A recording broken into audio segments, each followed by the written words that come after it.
Well, we've made it. This is only the second time ever we get to an NFL Week 18. And Eric, I think we have to start the show before we're really talking about any of the football stuff. And we can pass along that as the time we are recording this on Thursday night at about 10 o'clock p.m. Eastern time, we've been hearing very good news all throughout the day. Involving the really, really scary situation with the cancellation of the Bengals game and the Bills game on Monday night, where for a long period of time, we haven't really known what was happening with the health of an NFL player. This was one of the scariest situations I can remember with Hamlin. But today, as of Thursday, everything we've been reading and hearing really positive. I never like to pass along information unless I've vetted it and heard it all over, but it sounds like he was communicating today through writing and actually able to like look around, see people. He asked a question, asked who won the game. So wow, just incredible information for everyone today who's just been waiting and hoping for the last few days to get positive info. Yeah, great news. Little bit of a surreal moment. Yeah. Scary, man. A little bit, I mean, I think I texted you like right after it happened. They should just cancel the game. Yep, you were right on, and we both didn't do our normal. It was really hard over the last couple of days just to try to do anything normal. I'll be honest, like I did my stream on Tuesday, and that was way more difficult than I thought it was going to be. I never seen anything like that before, and I knew when it was. The moment I knew it was something serious is when all the players were circled around him, and they turned their backs. That's when you knew, like, because like if it's a neck or an ACL, they're there and they've seen it, they've been through it. It's not nice, but this just was completely different, and we will continue to hope that everything. Real quick, I mean, we got to give props to Danny Killington. He was the guy that basically saved his life. Yes. The guy that administered the CPR and everything. So you gotta give him props. And these doctors, they just go unnoticed. They're usually just the guys in the unsung heroes. Yeah, they get run over. We really don't know they're there. But when they're there, I mean, Jesus, like, they were there big for Damar, and he owes his life to that guy. Yeah. So now the transition into talk about football, which is never easy because that's real world, real life, and not the game that we love, football, and things are much more important than that. But I think everybody feels just a lot better with the information we've received the last few days, and the Bills and Bengals and the NFL have just announced that game is going to be canceled because based on the schedule right now, Eric, there's nothing that's a good option. And rescheduling the game ends up having to put a lot of other teams in the entire season in kind of a weird schedule. So they can eliminate that one game. It just so happens that it was a huge game for playoff positioning, for seeding, for all sorts of things. And so it's going to be a little bit tricky over the next week or so. And it's going to be a little bit different than we've seen, especially with an 18 week season, 17 games for some of these teams. And you'll have a couple of the better teams that only have 16. Yeah, it's just weird. So we're all in the same boat together, folks. Everyone that's out here that, a lot of people were dealing with fantasy stuff last week too. Betting contests. Yeah, I mean, like the fantasy's fantasy. I mean, like I know what we did. Like I'm in like a pretty high stakes league. Like it's a big boy buy-in league, and third place was me and somebody else. I needed 10.72 points from Mixon, and I'm the commish. And right at like the next day, I was like, guys, if this game is not played by kickoff of the Raiders game, I was like, I think, I'll just I'm like, look, we can't have games carry over. No, everyone agreed on that. And then there's this big group text message, and I sent a text message. I was like, guys, what do you guys think about just taking the pot and just donating it to Hamlin's charity? every single guy in the league agreed to it. So we made a donation to that today, which, shockingly felt better than I thought it would. Awesome, man. That's good stuff.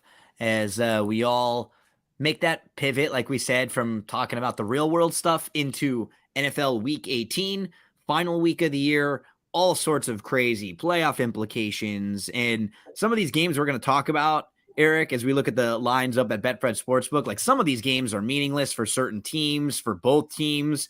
At the point these games are played, some teams will have clinched, but we'll get through everything. We'll try to give everybody as much information as possible. And we start out with Kansas City Chiefs at the Vegas Raiders. The Chiefs are 13-3, 4-11-1. They are still alive with a chance to be the number one seed. And I guess we'll end up seeing what happens, because Kansas City and Buffalo could end up with just 3 losses. But if Buffalo has less games, they'll have less of a winning. Did you see the tweet from Schefter before we started? Yeah. So let's talk a little bit about it. You want to read through it? You have it pulled up right there? I'm trying to get it right now. Okay. So yeah, we are recording on Thursday night at like 10 Eastern. And as we have been recording, a lot of this stuff has been coming out within the last like 30 minutes or so. So we're just trying to pass along everything as possible. Buffalo and Kansas City both win or tie. A Buffalo versus Kansas City championship would be played at a neutral site, which is the most fair thing, right? Yeah. That's fair. Yeah. Buffalo, and because honestly, Buffalo would be the team that was really kind of getting the worst end of that, because they beat Kansas City already. Well, I mean, but also and I hate myself for saying this. If this game's played at indoor and like an Indy, that kind of totally favors Buffalo, because they're built like in a dome. Mm-hmm. No, you're right. And that's a lot about, it's not like it's going to be bad for Kansas City with Mahomes, but you're right. You feel like it would favor them a little bit. So lots of variables that come in, but keep going. Scenario 2, Buffalo and Kansas City both lose. Oh, sorry. Buffalo and Kansas City both lose, and Baltimore wins or ties. A Buffalo versus Kansas City championship game would be played at a neutral site. Scenario 3, Buffalo and Kansas City both lose and Cincinnati wins. A Buffalo or Cincinnati versus Kansas City championship game would be played at a neutral site. If Baltimore defeats Cincinnati in Week 18, it will defeat Cincinnati, a divisional opponent, twice, but will not be able to host a playoff game, because Cincinnati will have a higher win percentage for a 16-game schedule than Baltimore would for a 7-game schedule. If Baltimore defeats Cincinnati, and if those two clubs are scheduled to play a wild card game against one another, the site of that game would be determined by a coin toss. If Cincinnati wins Week 18, or if Baltimore and Cincinnati are not scheduled to play one another in the wild card round, the game sites would be determined by regular scheduling procedures. As we consider the football schedule, our principles have been limited to distribute across the league and minimize competitive equalness. I recognize that there are no perfect solutions. The proposal we are asking the ownership to consider, however, address the most significant potential equality issues created, blah, blah, blah, blah. Just more gibber. So we got that's, they're doing the best they can do there. Like, this is unprecedented stuff. I think for the most part, that's about the best that they can do, trying to give everybody still an opportunity heading into Week 18. And I mean, look, like, we're going to talk about this more, and this, I hate myself for saying this, but that was a life traumatic event. How are the Bills going to respond from that, or the Bengals, or people involved? It's just one of those things. It's sort of it's so unprecedented, and like you said, you feel kind of gross talking about it. Even I feel awful. I feel disgusting talking about it. And like, so here's the thing. Like, I looked at myself as a coach. Okay, now I've had scenarios where I've had a player I've coached lose a grandparent, and that was very hard for them to come back. Like, that's the closest it has come to me. You know what I mean? I've never had anyone like fall. You know what I mean? Like, I've never, thankfully, have had to anything physical. Yeah. Like, it's just that's the only thing that's happened. It took the player a long time. But we saw, like, as a coach, you got to motivate. You're a psychologist. You got to, like, help them with their personal life.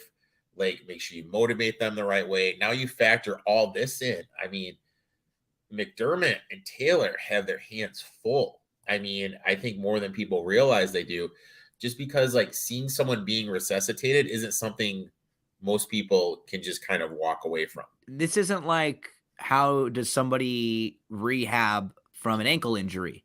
They do this on Monday, then they put some ice on after, then on Tuesday they're doing something a little bit different. There's no schedule. This isn't linear.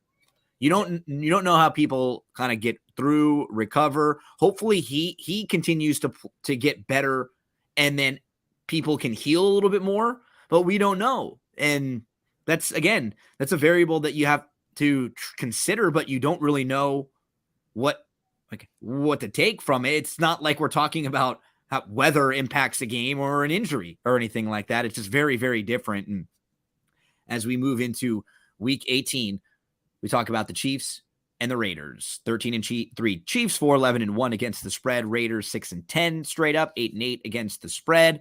And the Raiders last week was Stidham. He was making his first career start, but he knows that system. He'd been with the Patriots before. He probably knew the McDaniel system better than Carr does. He's just been more familiar with it. And he was playing against one of the better defenses in the league. He finished 23 of 34, 365 yards, a big-time throw, no turnover-worthy plays. He was graded quarterback number 3 on the week by Pro Football Focus with passing grade. And he was really good on passes to the outside.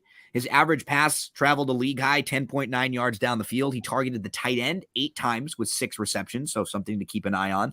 127 yards and an 18-yard defensive pass interference. He'd never thrown for more than 72 yards in a game. He had doubled that by halftime. And he was threatening to score again, but an interception ended up costing them. So I think you can take 2 things out of this, like combination of him in this McDaniels offense with some of the playmakers coming back for the Raiders. Like, this offense looked pretty solid in that game against the 49ers defense. I also think the 49ers defense is a little bit overhyped because of kind of who they've played and some of their opponents recently. And that's maybe something we take. The teams that can really throw the ball might be teams that can succeed against San Francisco, because I think that one of their real weak points is their secondary. But we can get more to the 49ers in a minute. For the Chiefs, as you were reading through all the possible scenarios, it's easy for the Chiefs. If they win, they will then get an opportunity to, at the very least, play home game, and then go to a neutral site for a conference championship. So they wouldn't have to necessarily be in a true road game scenario along the way to get to the Super Bowl. They beat the Broncos last week, but you know what's something that for this good Chiefs team that wants to win a Super Bowl and wants to be in a bunch of close games, they're dead last in the league in field goal percentage. Their holder dropped the ball on a point after, and then they ended up missing a field goal. They cost them 4 points in the game against the Broncos. They end up winning that game, but when you're playing against the Bills or the Bengals or these good teams, you can't spot other teams 4 points all the time. That's not going to work. How about McKinnon? Since week 13, he leads all players in the league with 6 receiving touchdowns. He has 8 receiving touchdowns this year, which ties him with Marshall Faulk and Austin Eckler as the only running backs over the last 30 years with 8 receiving touchdowns. He has 5 straight games with a touchdown, which is the longest streak for a running back in 70 years for touchdown receptions. Mahomes has now joined Brady and Breeze as the only quarterbacks in history with multiple 5,000 passing yard seasons. Only 5 other players have ever hit that mark. Denver had the ball with 1:20 left at midfield with a chance to drive to tie or win the game. But the defense for the Chiefs stepped up a little bit. They had 4 sacks, in the first-round rookie Karlaftis. He had his 5th sack in 6 games. We're seeing some of these young kids now starting to really contribute, especially on the defensive side. A couple guys for your Lions are really starting to play well in the second half on the defensive side. Talk to us about this game, Eric. We're seeing Kansas City 9-point favorite on the road here, over under 52.5. I knocked it in at the Raiders plus 9.5. Mahomes as a favorite is only 46% ATS. Over 7 as a fave. that drops down to 40%. This season, 7-point favorites or more are only 29% ATS.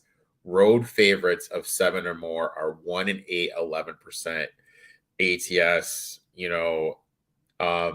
This season, divisional road favorites 7 or more, 44%, 3 and 10. Just kind of all the betting trends just kind of say to take the Raiders here. You kind of touched on it, the way the Stidham plays. The offense actually is better, more suited for him than it is for Derek Carr. And also he knows all the reads and everything. Carr had this habit of kind of staring down Davante Adams.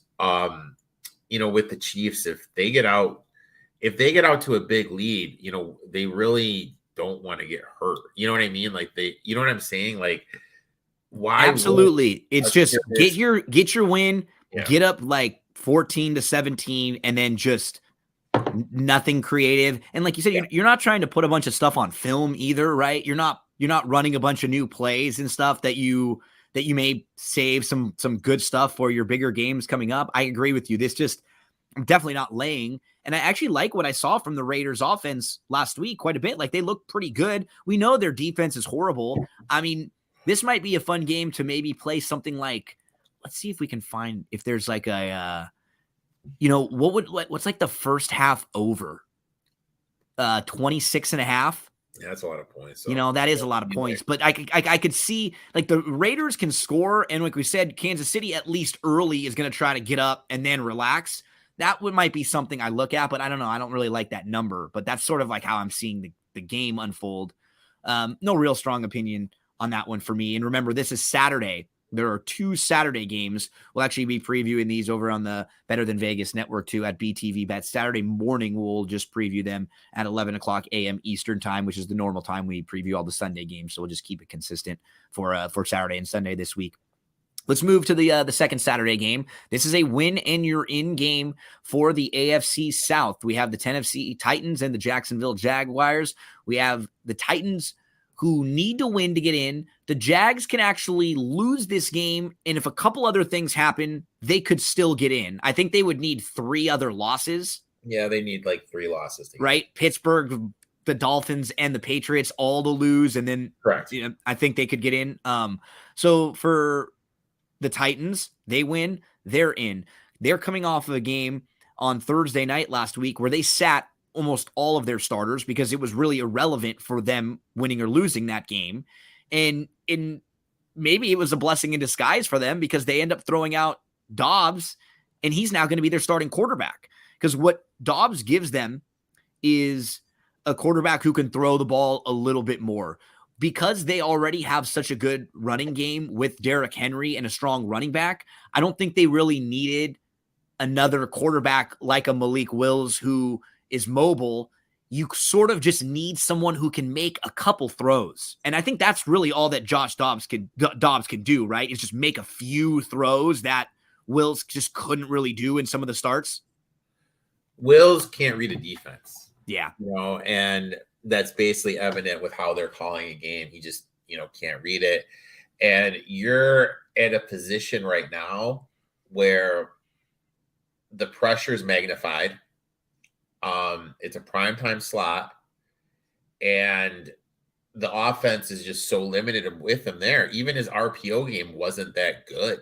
And it truly does have to say a lot about these quote unquote experts that were just hyping how people look in shorts throwing a football. Same thing we said about Zach Wilson. Dobbs just gives more. He's won games. He looked better against Dallas. He can read a defense. He can audible. He's probably more familiar with the playbook. Because remember, they were kind of feisty in a game when Dallas was trying to win. And they really, not that they weren't trying to win, but they weren't playing with a lot of their key players. Yeah. And Tennessee. So look, I bet Tennessee, and my mindset was this. This is the healthiest they've been in a while. They've had a ton of injuries. They had another bye week.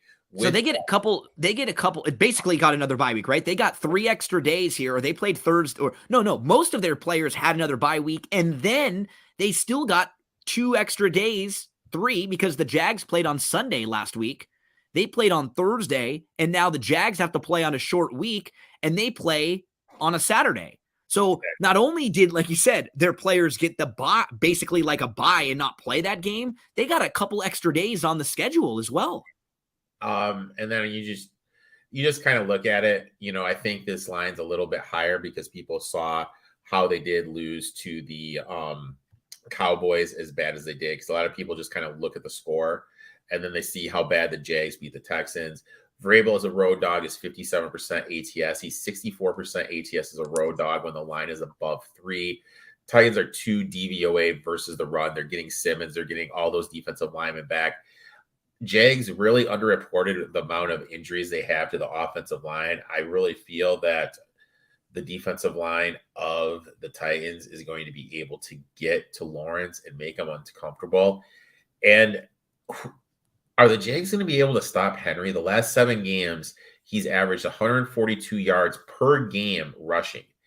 In the one game this season, he rushed for 121. His legs are going to be fresh right now. Teams like the Jags, who are on a 4-game winning streak and are home favorites of 3-7, only 45% ATS. Peterson, 45% as an ATS. Home favorite of 3 or more, he's 42%. So look, I play the Titans here. I think this game has 3-point game written all over it. This is what Vrabel does. He takes a bunch of underachieving guys and kind of makes it competitive. A couple weeks ago, I did give out the Jaguars on here 9-1 to win the South. If you followed that bet, I would put, like, if you put 100, if you're using Betfred and you put, let's say, $100 on the Jags to win 900, I'd probably put 200, 150, 200 on the Titans right now at plus 30 on Betfred, just so that way you're locked into a little profit. Yeah, on the Titans money line, right? On the Titans money line, yeah. But and the Titans are 7. I definitely take the Titans plus the 6.5. Absolutely agree with you. They're 7-9 straight up, 8-6-2 against the spread. Jags 8-8, 8-7-1 against the spread. Here's the player that I think could be sneaky in some of the props, and we're recording early, so some of these numbers aren't out.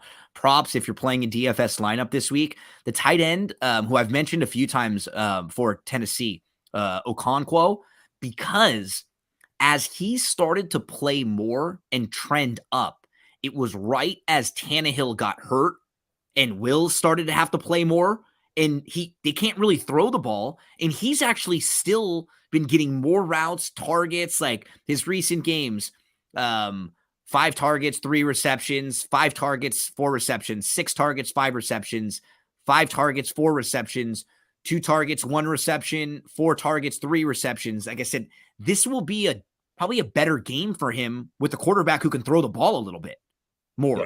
So I think he's someone who might be sneaky. His numbers are probably still a little undervalued because he hasn't had monster games. He could have a big game, especially if this team is down and trying to come back and win. So look at him, the tight end there. Shout out to your guy, Evan Ingram. He set the all-time record for the Jags tight ends in receptions and yards by a tight end. 69 receptions this year, 739 yards. I mean, the Jags got up 28-0 last week. They were still able to rest some of their starters. 21-point lead at half was the largest since 2017. It was the first win against the Texans in their last 10 games against them. They really dominated a lot of that game. The Texans only averaged 2.8 yards per play for 33 snaps on 8 first-half possessions. So, let's see if the Jags can seal the deal, get to the playoffs. Both Eric and I are on the Titans side as we move to Sunday. So, Ravens, Bengals, 7-point spread in this one. Cincinnati is at home. They are favored. Over-under is 40.5, 40.5. You have 11-4 Bengals, 12-3 against the spread. Awesome ATS team this year. Ravens 10-6 straight up, 6-9-1 against the spread. Their offense just really struggled without Lamar. They haven't scored more than 17 points since November the 27th. He hasn't practiced since December 4th.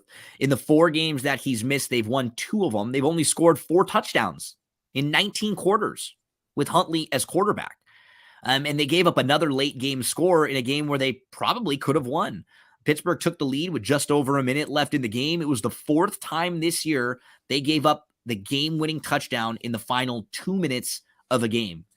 For the Bengals, we obviously don't have anything to go off from last week. Their game from Monday night was the game against the Bills that ended up getting canceled here. And Eric, went through a lot of the possibilities and the what ifs for the Bengals coming out of this game. So, I mean, they're a heavy favorite in here. This game and the Bills game are games that, like, as a gambler, if I felt like I had some sort of advantage to attack, I would. I don't really know. I definitely wouldn't want to lay the bigger numbers with these teams that I'm not sure how they're going to respond coming off of a strange experience that a lot of these players may not have ever been through. So you got to look at this two ways. Number one, you don't know how these Bengals players are going to respond. And I do want to say before we talk about this game, from an outside person, now I haven't talked to anyone I know in the Bengals organization or have any inside info, but from me just kind of watching, it seemed to me like Taylor was kind of instrumental on kind of getting everyone off the field. There's a rumor that he said the Bengals are willing to forfeit the game. You kind of saw a lot about him, kind of like on how he was handling everything. So leadership wise, I thought he looked very good, right? Yeah. I thought, but you don't know how these guys are going to react. But on the flip side, Baltimore, like I said on my show a couple weeks ago, this team just doesn't know how to win, and their window's closed. And I mean, I have a future on them. I think they're going to lose first round of the playoffs, and then you don't know what Lamar is going to do. Is Lamar going to be done? Is he going to go to Miami? Is he going to go to New York? Someone's going to pay him. If it's not the Ravens, someone will pay him. What's going to happen with Greg Roman, their offensive coordinator? If you lose Lamar, then you have to kind of revamp the whole system. There's just a lot of I have no idea what to do in this game. None at all. Huntley's looked awful.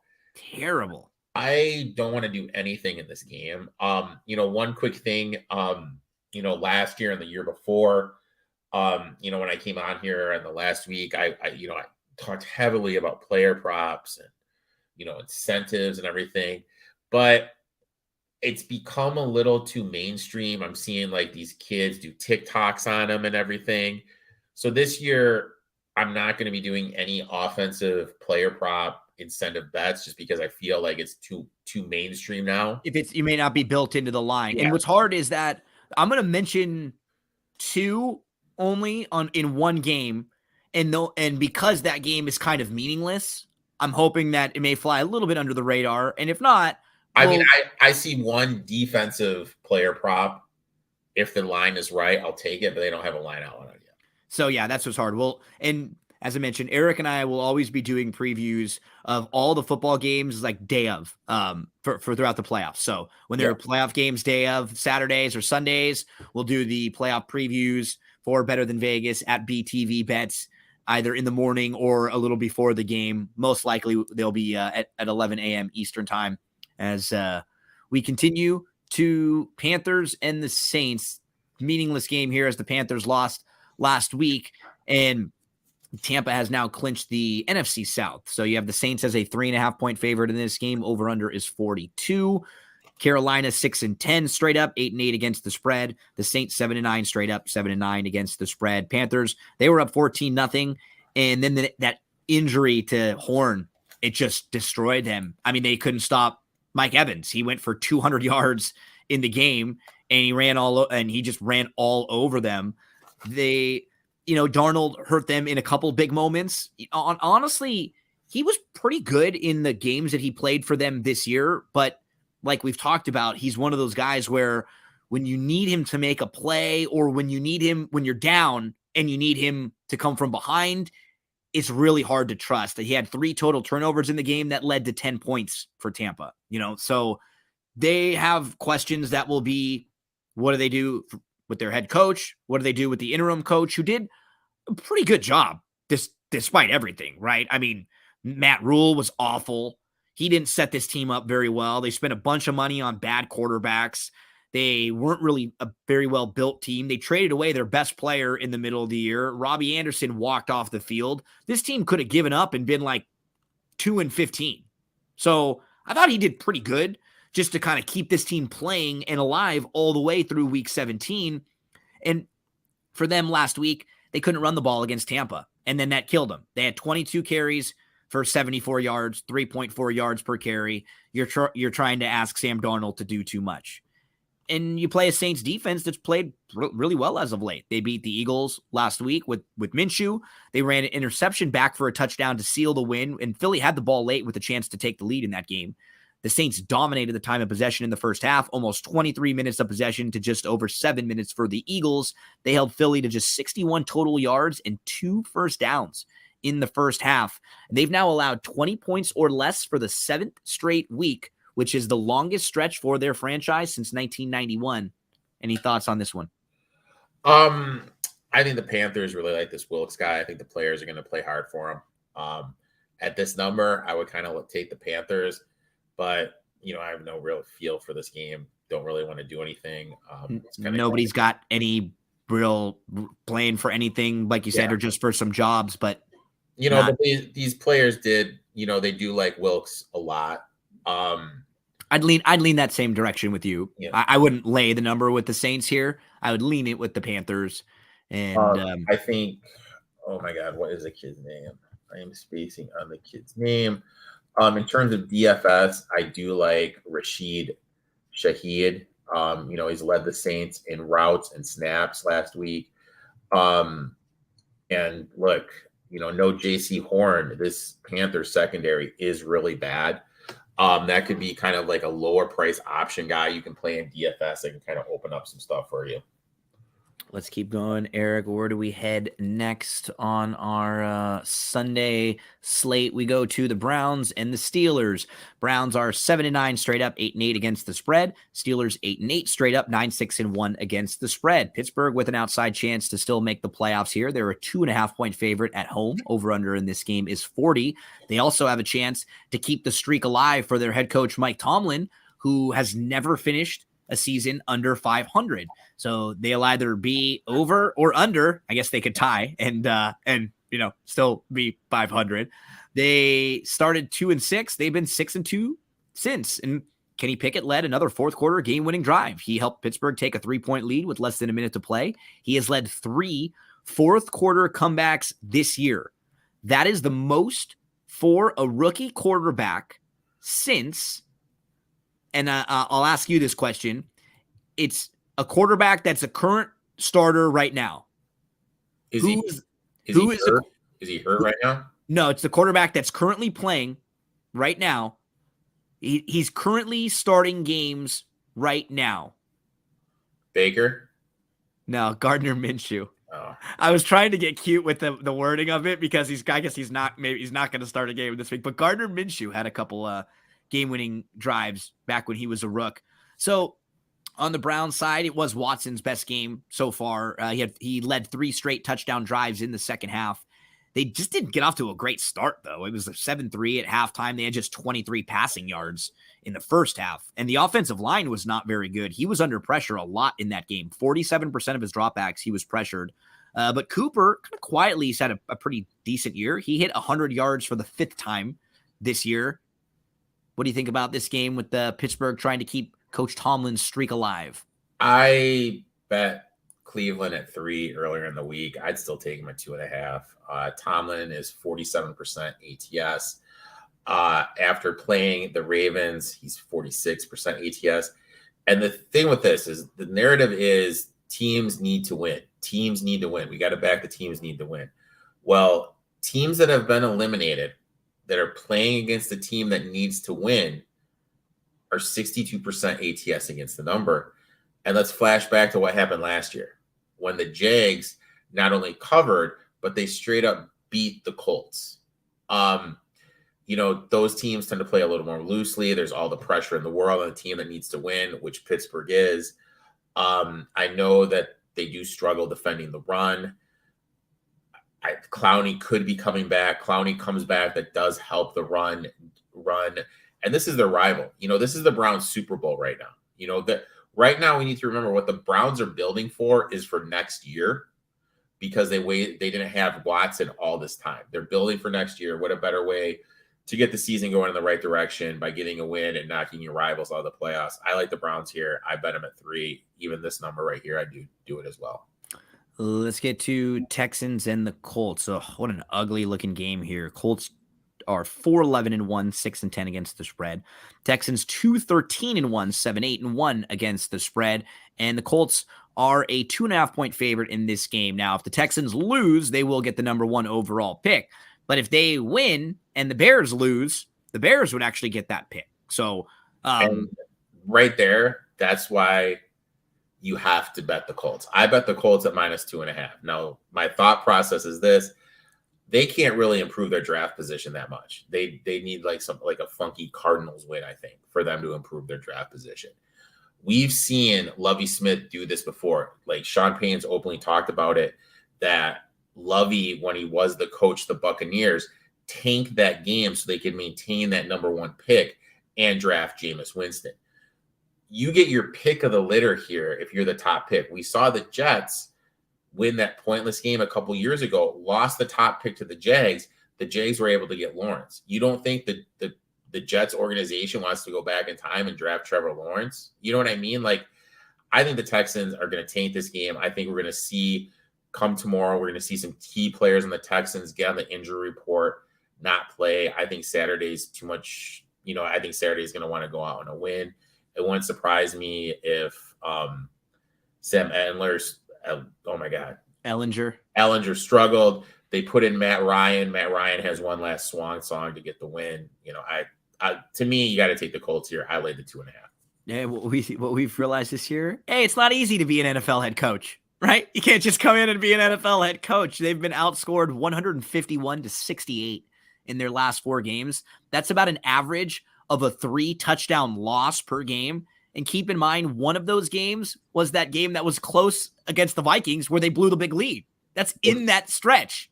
They've just been horrible. It's absolutely absurd. And I mean, like, the key thing is, the other thing we have to remember is the Bears moved the first piece in the chessboard. Yeah, Fields isn't playing. Yeah, they announced Fields isn't playing. So now the Texans cannot win this game. They just cannot. Like, I know these guys are pros. I know you can't tell them to lose, but you cannot. They need a quarterback so bad. And the Bears won't draft a quarterback, but the Bears could hold you hostage. They could put even if and I'll say this, for what I've looked about in the quarterback, he doesn't do anything flashy, but I always look as if there's been improvements. Right now, Mills is better than he was last year. You can't say that about Zach Wilson. You can't say that about Mac Jones. You have to make an improvement in my eyes. Does Davis Mills have the big arm? Does he have the athletic ability?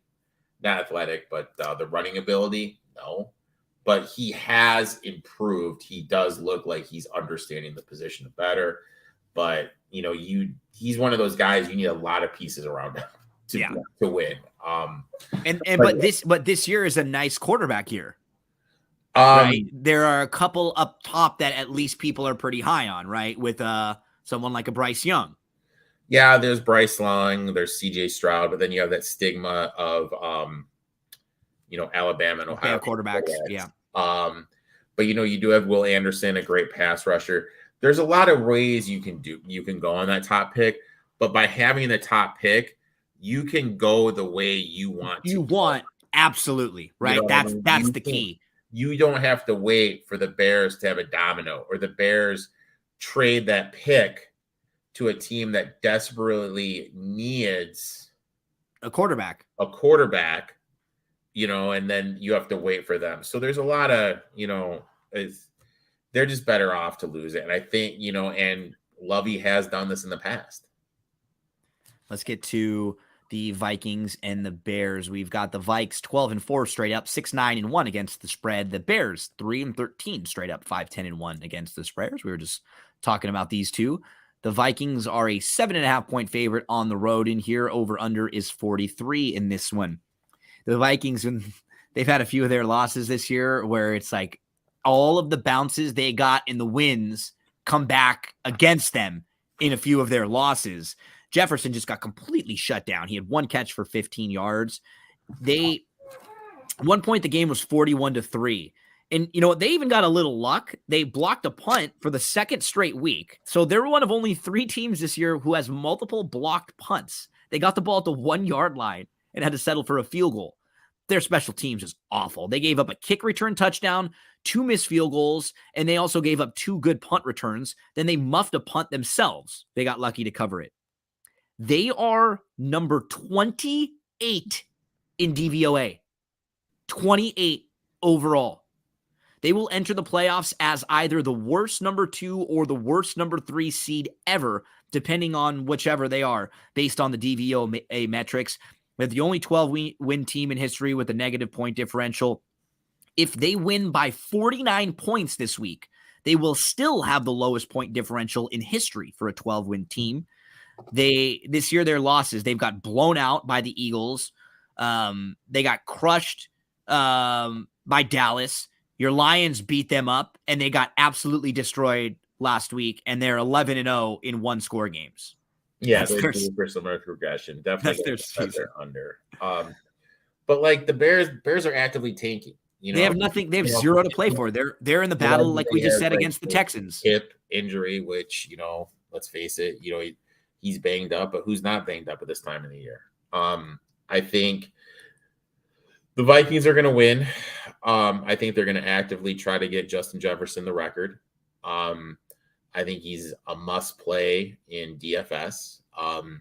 You can stack him with Cousins, but that's the absolutely only thing that I would do in this game. Anything else, nothing. Because their defense is so bad. They rank 31st in points and in yards allowed this year. They actually lost 2 more offensive linemen throughout the games. They allowed the Packers to run for 152 rushing yards on the ground, and the Bears are a good rushing team, but they're not trying to win. They don't have Fields. I mean, they've really struggled their last few games. They lost by 31 points, gave up 500 plus yards. They have a 9-game losing streak. That's the longest they've had in 102 years. And they only completed 7 of 21 passes. Fields only needed 64 yards to break the all-time single-season quarterback rushing record, but he won't do that, and they're going to be in some trouble. I mean, they were down to their third-string right guard. They're dealing with lots of injuries. They got sacked 7 times, and that was Fields getting sacked 7 times. Yeah. What's going to happen to Peterman? He can't move around nearly as much. They only picked up 2 first downs in the second and third quarter. They went 3 and out their first 4 drives of the second half. Not a lot to like about this particular game as we move to the Pats and the Bills. So the Bills are a 7-point favorite in this one at home, over under 42.5. They are 12-3 straight up this year, 7-7-1 against the spread. New England 8-8 straight up, 7-8-1 against the spread. Bills dealing with a player on their team who at one point we weren't sure if he was alive or not. And now all things pointing positive, all signs trending positive, but a similar situation to what we were talking about with Cincinnati. We really don't know how a lot of these players are feeling. Some of these players didn't travel back from Cincinnati, even like their schedules are all off. Players were kind of doing whatever they felt they needed to do to best handle like what their mental health was and where they were. This is something that we don't know to have some sort of a sample to look back and say, oh, this is exactly how someone's going to react to that. Now, no, nothing. From a football standpoint, the Bills didn't play a full game last week. We don't have a whole lot to go off of from recently, like what happened for them on the field. For the Patriots, it's just all of their wins are when the defenses score a touchdown. Like they have a good defense, but they have 7 defensive touchdowns this year. That's the most in franchise history. That's the most by any team in the league since the 2017 Jags. You can be an incredible defense and not get defensive touchdowns. They're just really tough to count on. They've had 4 straight games where they've had a defensive touchdown. That's the first time since 2002, the Tampa Bay Bucks, where a defense has had 4 straight games with a defensive touchdown. Remember, even earlier in the year, the punt return touchdown at the end of the game that they had that got them the victory against the Jets that actually put them in the position they are right now to be in the playoffs. Win, and they're in. They held the Dolphins' star wide receivers last week to just 55 and 52 yards receiving. That was their lowest combined totals for Hill and Waddle since week 5. Their offense is just so inconsistent, though. They had a drive last week, 81-yard drive to open the game. Then following that, the next 6 possessions, they only have 4 first downs in the second and third quarter. And then late, they go on 11 play, 89-yard drive. They put the game away. They won a game where they allowed at least 20 points for the first time since week 8 of 2021.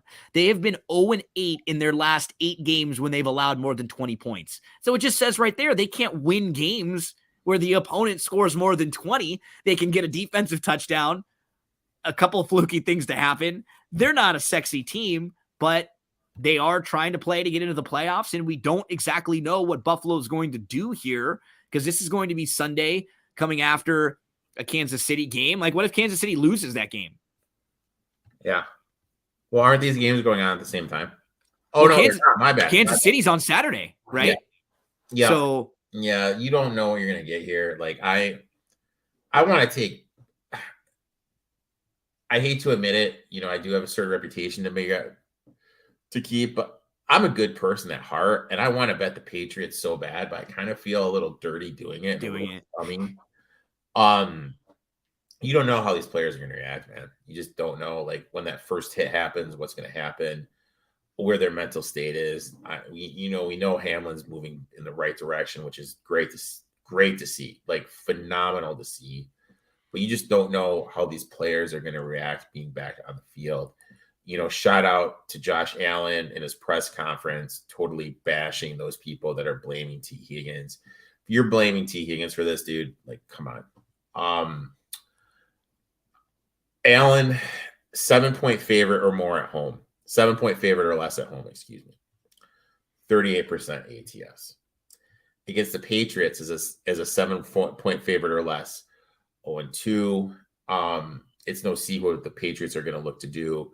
They're going to look to lean on Stevenson. They're going to look to lean on Harris, who's back. Ever since Von Miller got hurt, the Bills' run defense isn't the same. And there's a key play in the Bills game that people have forgotten about, and rightfully so. Right before they kicked that field goal, Hendrickson, the defensive lineman from the Bengals, now it wasn't a malicious play. He rolled and Allen limped off the field, and he was being looked at on the sidelines quite intently. And is there like something there with his leg now? You know what I mean? Like, we don't know that. And if he doesn't, and he's so dynamic to what they want to do, are they, you know what I mean? Like, like if Kansas City does lose, which is possible with how bad their defense is, is Allen even going to play? You know what I mean? Like, well, I know. Why would you? How severe is this leg injury? Like, no one's really reporting on it because they really haven't been doing much practicing. Rightfully so. So I'm going to bet the Patriots here probably eventually, but as of right now, I have nothing. Let's get to the Jets and the Dolphins. Jets 7-9 straight up, 8-8 against the spread. Dolphins 8-8 straight up, 8-8 against the spread. So what the Dolphins need to win and a Patriots loss, and they're in? Yes. No, the Dolphins need to win and need the Patriots to lose, correct? Yep. So those two things need to happen. They're favored by 2 against the Jets in this game, over under 38.5. It's going to be Skylar Thompson starting for them. They're down to their third string quarterback again. Teddy B got hurt. They are now on a 5-game losing streak. Last week, they're out without starting offensive linemen, part of their secondary and their defensive line. Without Armstead, their offensive line allowed 21 pressures on 45 pass blocking snaps. That was just unbelievable that they've been so bad without Armstead. It's not shocking, but it's just unbelievable when you see the numbers like that, almost a 50% pressure rate given up. The Jets, they really struggled down the stretch. Some injuries hurt them. Quarterback play hurt them a little bit. White returned. He didn't look healthy. He was only 2 of 9 on deep passes with 2 interceptions.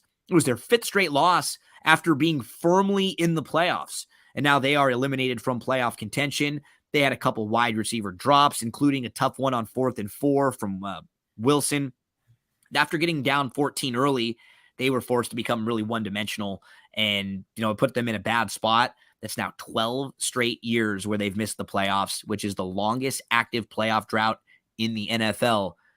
Dolphins need a win to try to stay alive. This is one of those games that what they're playing at the same time. So they won't really know what's going on in the Patriots game. But like you said, it's kind of difficult right now because if the Bills don't care very much about that game, then it could be easy for the Patriots. If the Bills are trying to win that game, then I mean, Miami has a very legitimate chance to just win their way into the playoffs here. At the end of the day, we need to think to ourselves that the Jets are 6 DVOA in total defense. And you still have Skylar Thompson back there at quarterback. I know. Who's a third stringer for a reason. And they're laying points. I mean, I gave the Jets out on my stream at 2.5. Mike White is due for a bounce back. It was a perfect situation to fade them in Seattle last week. Fins, and the main thing like that people need to remember is in a game like this that is a really close spread, a lot of these games always come down to special teams, and the and the Fins are 30th in DVOA and special teams. They're bad. Fins defense is trending down. Like I said, teams eliminated playing a team that needs to win, 62% ATS. I just don't, how I see this game playing out is Thompson makes a mistake that cost them the game. And that's what I think is going to happen. I like the Jets plus the 2.5. It's not like they are in the situation like like Purdy is, where Purdy comes in with a bunch of playmakers, a good line, really good defense. Like everything is good for Purdy. That's not the case with this Miami team right now. They have been struggling at a lot more than just the quarterback position. Yep. Defense, offensive line injuries. Tua obviously not there, not being good. I just think this is a get right spot for the Jets. Dolphins can be run on, get Knight going on the run game. And Robert Saleh kind of showed us like he can motivate. So he should have his guys up. I took the Jets plus the 2.5 here. Let's get to Tampa and Atlanta. Falcons are a 4-point favorite in this game. Over under is 40.5. Atlanta is 6-10 straight up, 8-8 against the spread. Tampa 8-8 straight up, 4-11-1 against the spread. But this game is meaningless for them because they have clinched the division and a home game in the playoffs. So they will be hosting, I believe, most likely the Dallas Cowboys, but still could be the Eagles, and things could change around a little bit based on what happens if the Eagles were to lose this week, and then all sorts of different possibilities. On the Falcons side, the quarterback Ritter, he actually led a 16-play, 9-minute, 46-second drive that ended with a 5-yard touchdown. That's good for a rookie to see them be able to lead a drive like that. That was by far the best drive that he's led. Now, then on the second drive, he fumbles on the first play, which leads to a touchdown for Arizona. But that's what you expect from a rookie. You're going to see some good and you're going to see some bad. At least we've seen some glimpses of good in the last couple weeks, which the first week and a half, we didn't see a whole lot of. But the one thing we've seen a whole lot of is London. He only had 47 yards, but it was his 4th straight game with 5+ receptions. And that is one focus of Ritter. He's looking to London. Algier, who you've been a big fan of through a lot of this year, he has over 1,000 scrimmage yards this year, 1,039. It's the most by a Falcons rookie over the last 40 years. Only 3 Falcons rookies have 1,000+ scrimmage yards over the last 40 years. So not just running backs, any Falcons rookies. Who do you think the other 2 are in the last 40 years that have had 1,000 scrimmage yards in their rookie year? Algier is one. Another one is on the team right now.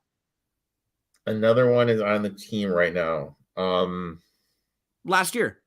He didn't have many touchdowns, but he quietly had a better year than people remember. Yep, Pitts is the other one. And then the other one's pretty obvious. Who would it have been for Atlanta? Who is like their guy for a while? Their guy for 1,000 scrimmage yards. Yeah, as a rook. Didn't have to be a running back, any offensive player.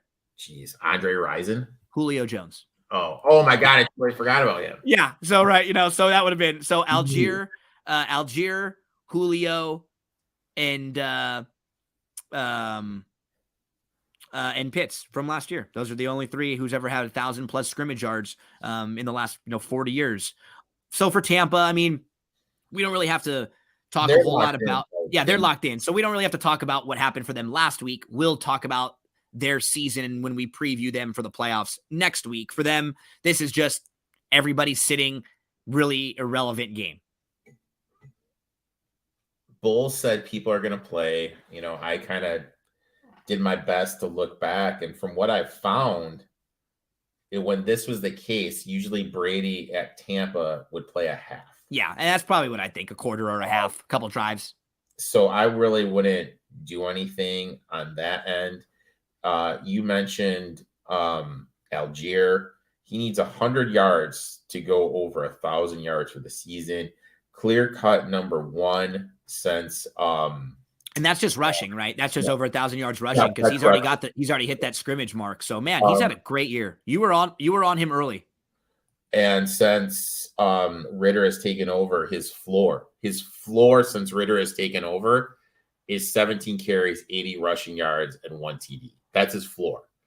And with Tampa resting people, I think they're just going to run out Algier a lot. He's in my DFS lineup. I do a DFS segment on my podcast. He's going to be in the build that I do tomorrow, and it's just going to be because he's a clear-cut number one, and I think you're going to be able to run on Tampa when they've rested people, and I think they're going to try to get him 1,000 yards. So, yeah, I like Algier and DFS. Maybe look at his rushing prop. If it's respectable, I do it, but that would be it. We've got the 49ers and the Cardinals. Arizona 4-12 straight up, 8-8 against the spread. 49ers 12-4 straight up, 10-6 against the spread. Purdy graded quarterback number 6 on the week last week by Pro Football Focus. He had to lead 2 fourth quarter drives and helped lead them to a field goal in overtime. He's had at least 1 touchdown pass in 5 straight games, which is tied for the second longest streak by any rookie since 1970. The only one with a longer streak was Justin Herbert, who did it for 7 straight games. Their defense, though, they really struggled against Stidham. He was making his first NFL start. They didn't tackle well. They didn't cover well. They gave up 500 yards and 34 points. And they're something to monitor. They weren't good in the secondary. On the outside in particular, Stidham was 20 of 29 for 330 yards, 3 touchdowns, and 10-yard pass interference. Now, I don't know how much that'll impact them in this game as a 14-point favorite with David Blau starting on the opposite side. But when they match up against teams that can throw the ball, they could be in some serious trouble. And I'm going to dive into the 49ers a lot when we preview the playoffs next week because a lot of their recent wins and a lot of their resume isn't great. Individually, they have a super talented team, and they're probably one of the more well-balanced teams, but I think they're a little bit overvalued because they've beat up on bad teams and teams that were in good spots. Ayuk, he had another nice game. He had over 100 yards, 81 in the fourth quarter. McCaffrey had 193 total yards. That was 42% of their offense. Through 10 games this year, he's had 701 yards rushing, 6 touchdowns, 43 catches, 430 yards, and 3 more touchdowns. He's just a production machine when he's in there. But prior to this game, the only team that was able to really move the ball against them recently was the Chiefs, who had 529 total yards and 44 points. They hadn't allowed more than 349 yards or 28 points to any other opponent this year. But start looking at their opponents. They didn't play a bunch of the really good offensive juggernauts this year. Your guy, David Blau, former Lion, Hard Knock star. Yeah. He was 15 of 20 for 117 yards and a touchdown in the end of the first half last week. Good start. But then Connor got hurt and he left with an injury and they couldn't run the ball. So things got a lot more difficult for them. Is this going to be it for Cliffy Kingsbury? Do you think he comes back next year? Yeah, it kind of depends what happens with the GM. I think you kind of have to move on from them, from the GM and from Cliff. But I know there's a lot of people talk these NFL coaches jobs, but I mean, if you're a coach, do you really want to go to Arizona? You know what I mean? Like you just kind of absolutely not. You have the 49ers. You're going to be playing Shanahan all the time. You got to figure McVay and Stafford are going to be back. And you just don't know what is But moving in Kyler, the right direction, and you're tied to Kyler Murray, and they've done a kind of like a piss poor job developing the roster. That really isn't. Arizona is a great place to live, but in terms of like coaching a team, it's not that good of a job. But I'm gonna say this: like this is kind of where game theory comes in for a little bit. So Minnesota plays the early game. Okay. So let's say Minnesota wins against the Bears. Okay.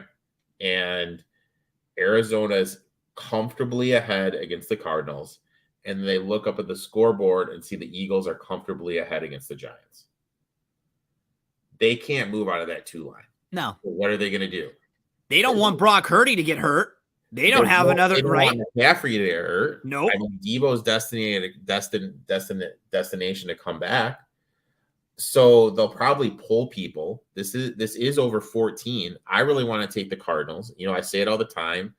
Cliff, 77% ATS is a road dog, 67% ATS when the line's over 7 on the road. Kingsbury he's 44% ATS as a favorite, 43% as a home favorite, 44 with a line over 7. It's game theory wise, you have to see how this thing's going to play out. And then you kind of have to be like, it makes sense to take the Cardinals here at anything over 2 touchdowns. There is one player prop in this. Watt right now is sitting at 9.5 sacks. He gets a huge player bonus, player incentive if he gets to double digits. So I would look for Watt over half a sack. If that's anything minus 120 or less, I would definitely play that. That is one player prop I absolutely love.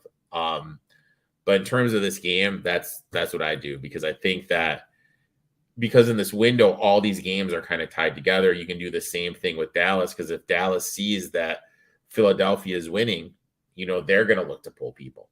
So you get like this, how you think those games are going to play out, you can kind of bet it.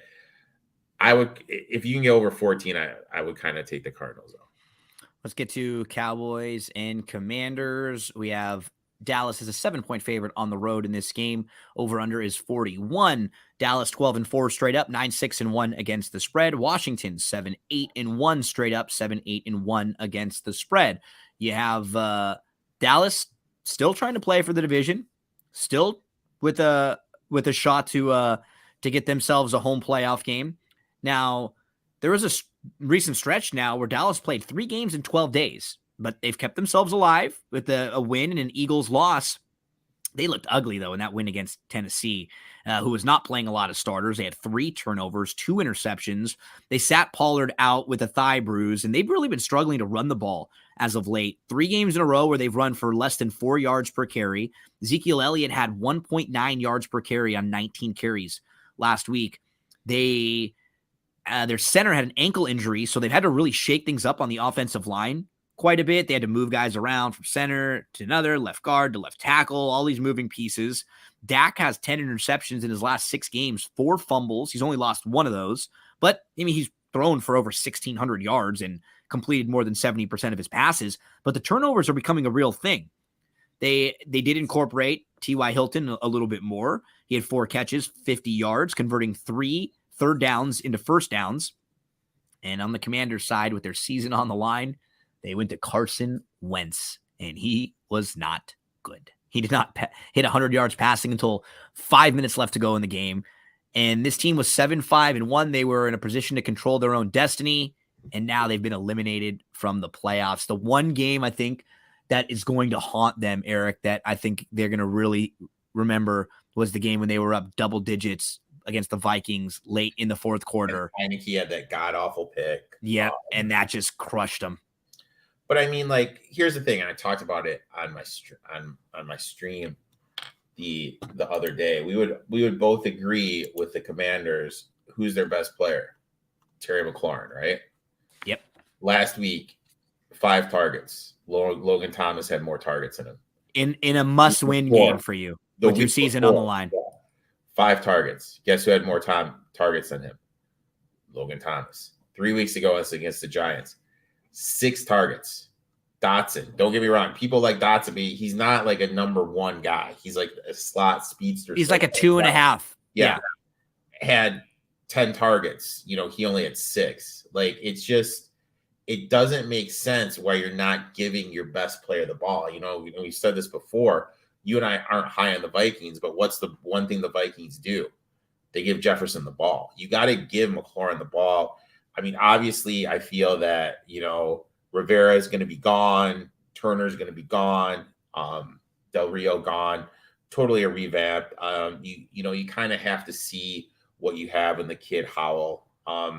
There's really going to be no tape on him, so maybe he will be able to do some stuff against this Cowboys defense. And the one thing, what have the Cowboys done every single week?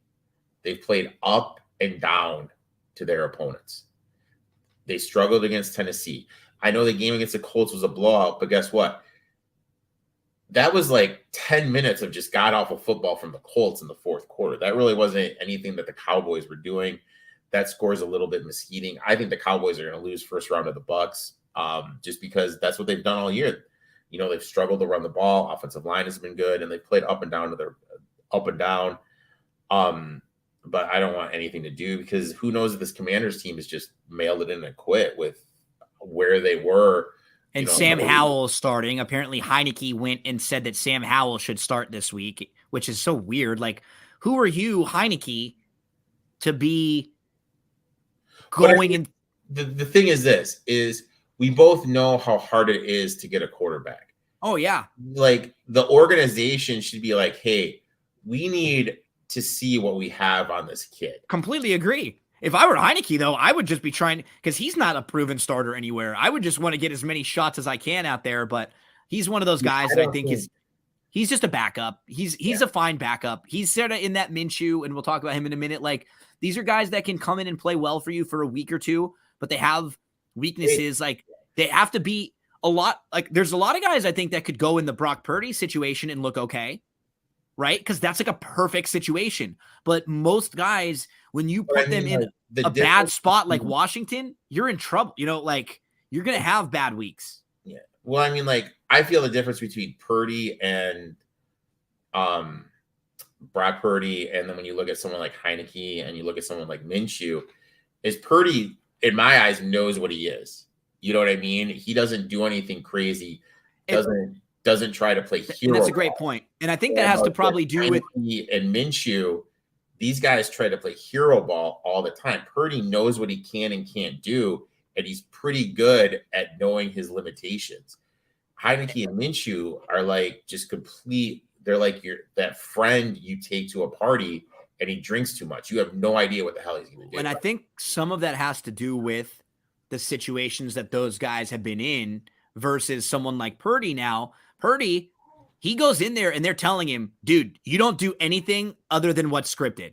Honestly, like that's what you do. You make all the decisions. Someone like Minshew, this dude was playing on the Jags a couple years ago, like having to try to, lift awful teams and try to make plays on teams that were just getting crushed. Heineke's played a couple years on some bad Washington teams where it's sort of like what happened with Wentz, with the Eagles, a few bad years where, Sam Darnold, you're just put in these bad spots where you end up not developing the way you should as a player, like not be in the position to make the right moves. And now, someone like Minshew, he comes in like for the Eagles, and, we'll talk about him when we get to him. I think people are getting kind of hard on him for last week when I thought the Eagles sucks. Like, Minshew, I think you're dead wrong on Minshew. Because my thing is this, is you just look at the way he throws the ball. His arm angle's too low. He's never going to be able to throw over an offensive line.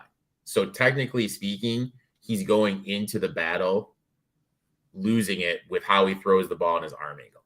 And I don't disagree with that. I would still take him over 15 starting quarterbacks right now in the NFL. I probably 15, but I don't want him to be my starter. I think he is best served as a backup. But when we talk about the Eagles in a minute, like they didn't run the ball at all last week. It was really weird. They kind of put him in a bad position.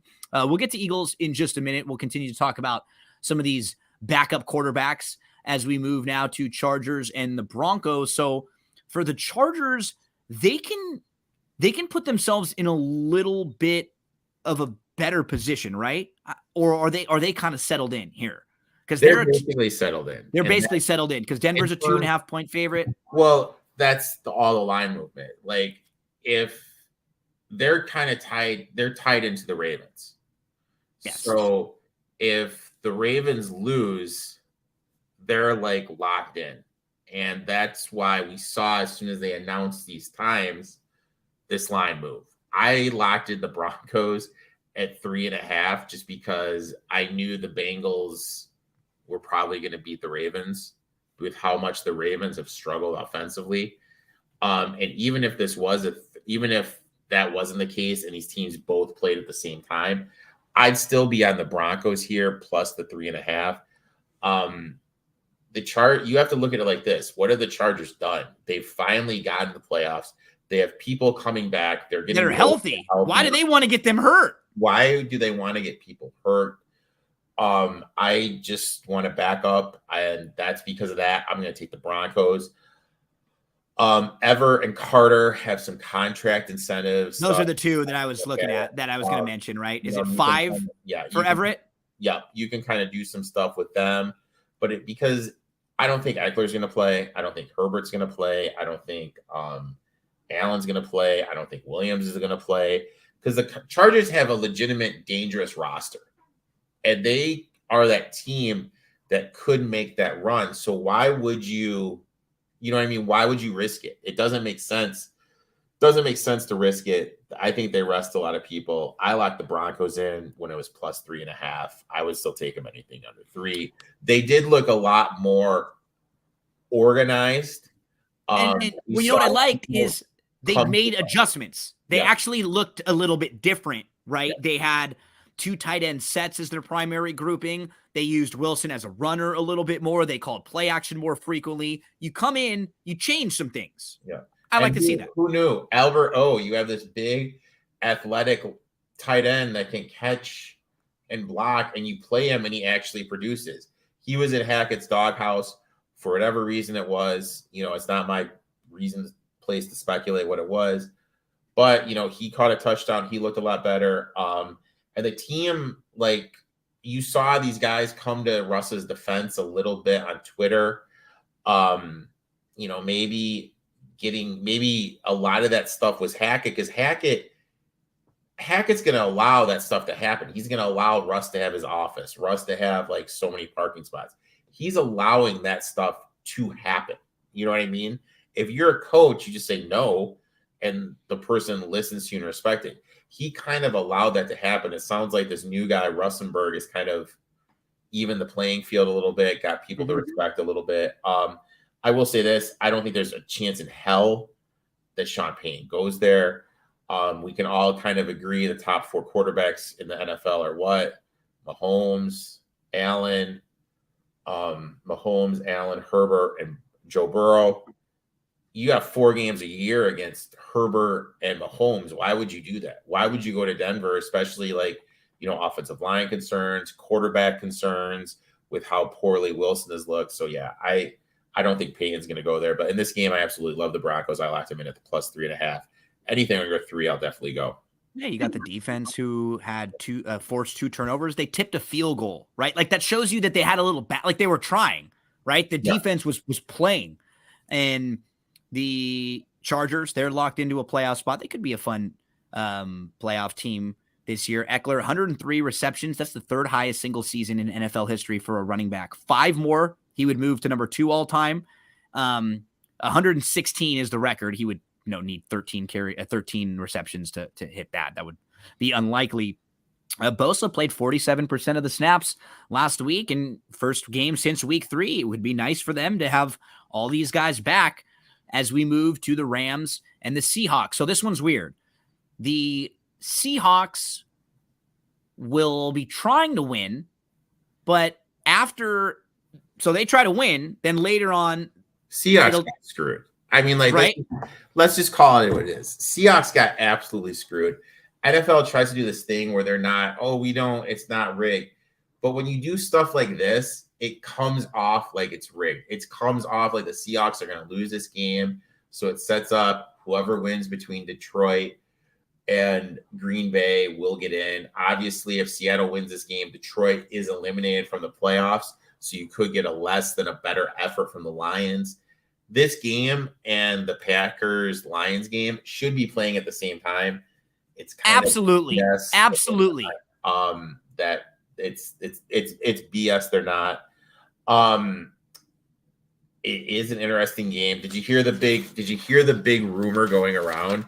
The big rumor is Stafford is eligible to come off the IR this game, and he wants to play to try to help to get the Lions into the playoffs. Which I don't think. That would be hilarious. Internet chatter, but it was kind of funny. In this game though, look, I did take the Rams plus the 6.5. Again, teams that need to win, playing eliminated teams, playing team that needs to win, 62% ATS. And why is that? The public perception overvalue these teams. McVay is 64% ATS versus Carroll. He's 67% as a road dog versus Carroll. And if you just looked at the last 5 weeks of DVOA, these teams are basically even. Mayfield's come in. Now, I have my issues with Baker Mayfield, but he's settled down the quarterback position for the Rams. They have looked a lot better with him there. And Sean McVay treating him like golf, basically just telling him what to do and him just doing it. Seattle is 24th against the run. Cam Akers right now is one of the hottest players in the whole league. I think the Rams are going to be able to move the ball on the ground with the run.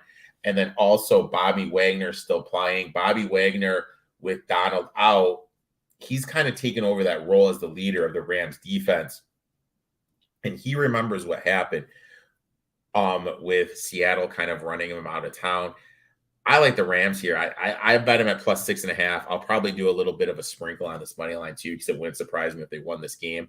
They should have won that game earlier in the season when John Walford was playing, but they had some mistakes.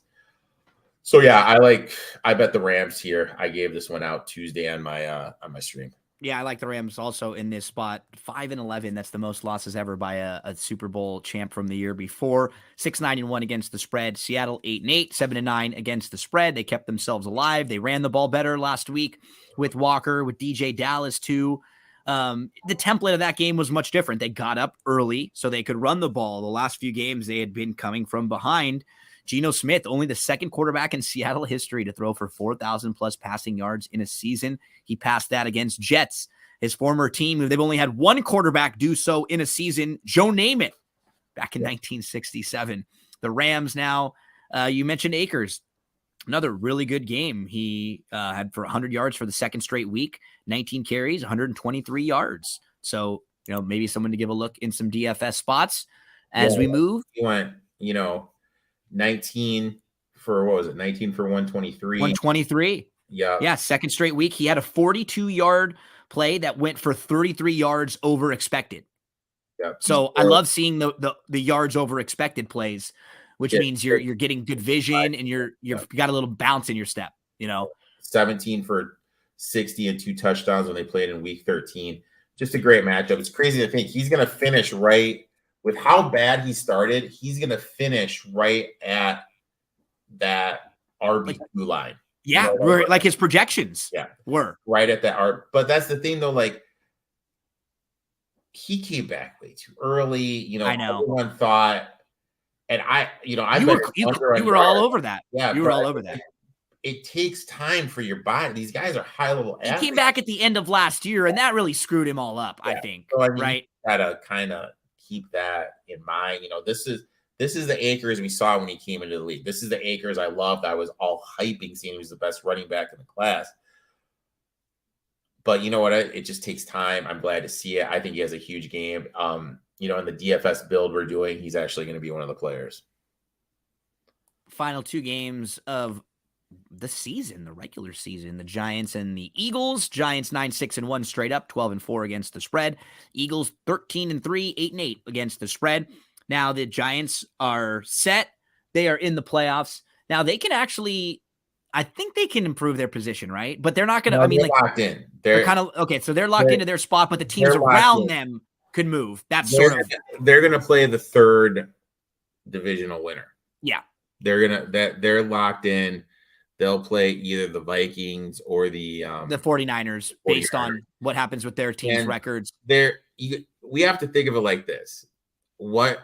There's no reason for the ball to play anyone of value in this game. Nope.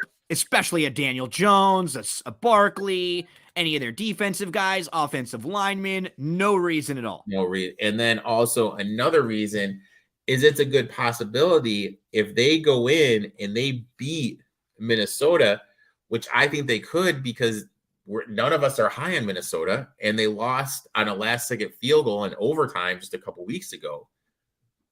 Why would you do anything and put anything more on film? I know. There's no reason. It's going to be a very generic, very generic turnaround, hand the ball off game film. It's looking like Hurts is going to play from everything I've heard. They're kind of in a position where you have to play him because you can't play for a month and get that timing back. He's another guy you could throw into DFS.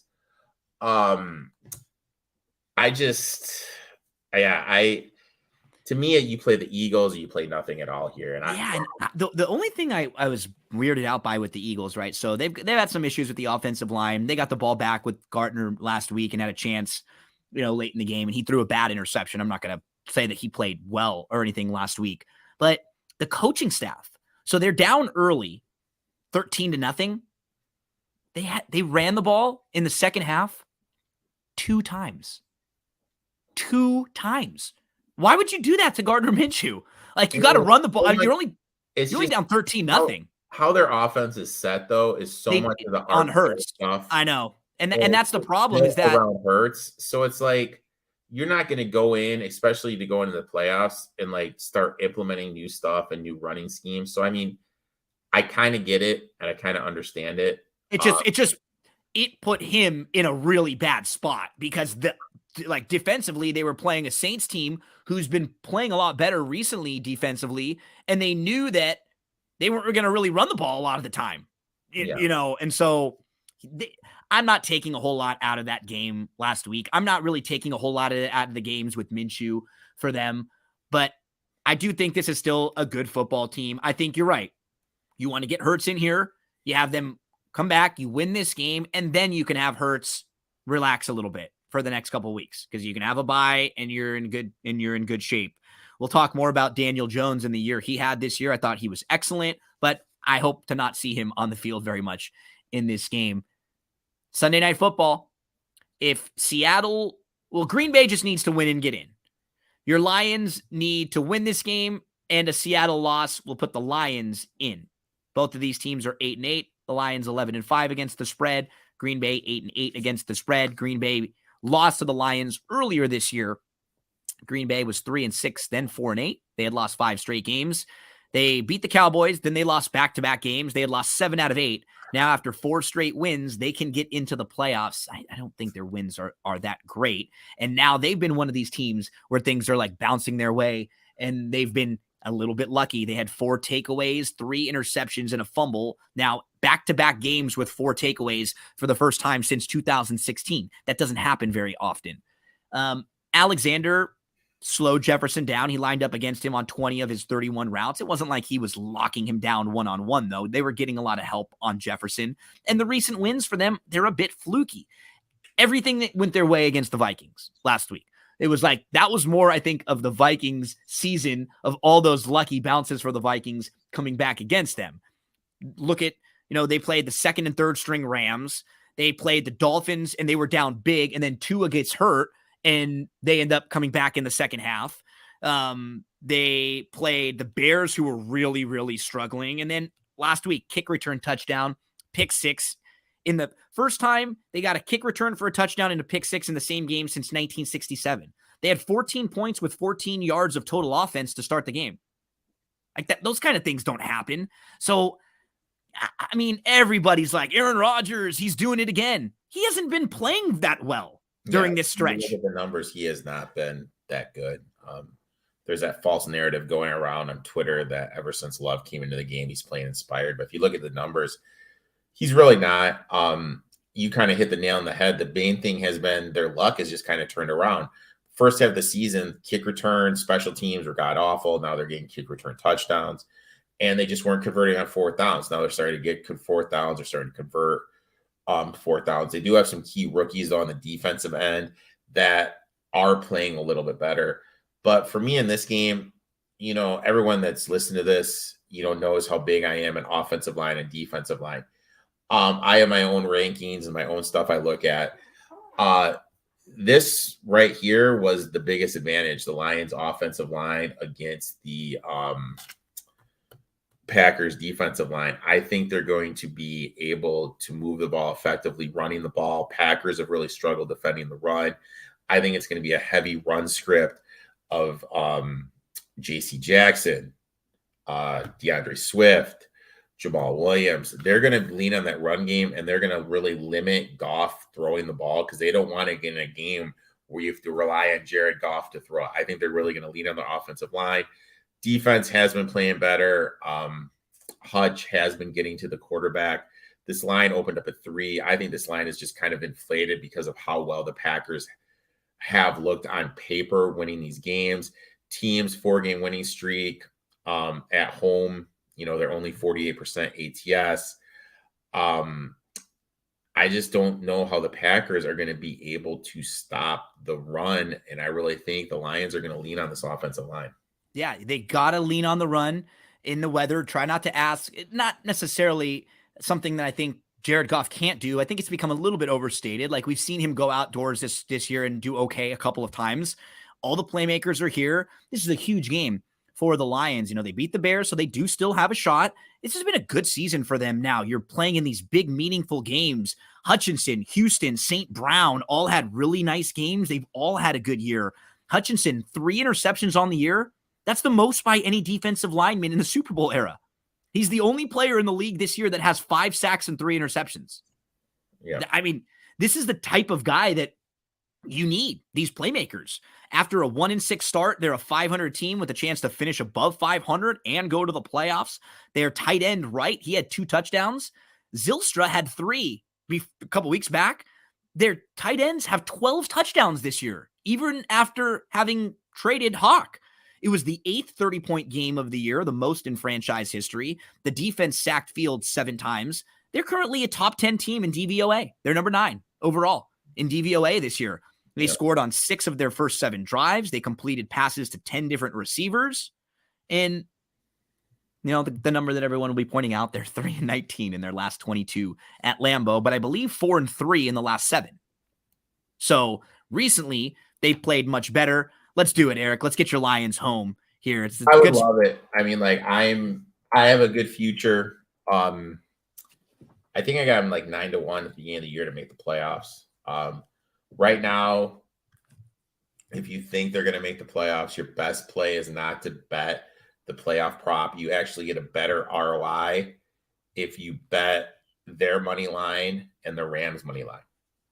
So that's just something for people listening and do that parlay because you can get better ROI on that. Eric, talk to us about what you have coming up this week. I got my podcast coming out on Friday. Me and my boy Nick give you a DFS lineup. David and I give you our 4 best bets of the weekend. We went 4-0 last week, and we're 29, 12-2 for the season. And the Santa Anita Pick'em streams are back. Yep. Eric and I will be doing those on Friday. We're gonna record them on Friday. I'm not sure exactly when I'll play it. It might be a little bit after when we do it live, but these will be coming out Friday. Those are for every Saturday and for every Sunday. I just watched my Trojans come back from down 20, and they force UCLA to miss a shot, and then UCLA gets the rebound and hits the shot to go up by 1 with 10 seconds left. USC has a chance to win, but I'm sitting here like, oh my gosh, cannot believe what's going down as we finish up here. Man, it's been a good run to the year, but we'll do our pleasantries at the end of the playoffs because we still have a lot to cover, man. Now the really fun, good stuff comes over the next month or so. Thanks so much, buddy. I hope you have a great next few days. I'll be talking to you a lot Friday, Saturday, Sunday. Sounds good, my friend. Talk soon. Make sure to give Eric a follow there. Don't go anywhere, folks. A lot more to come on this episode of That's What G Said.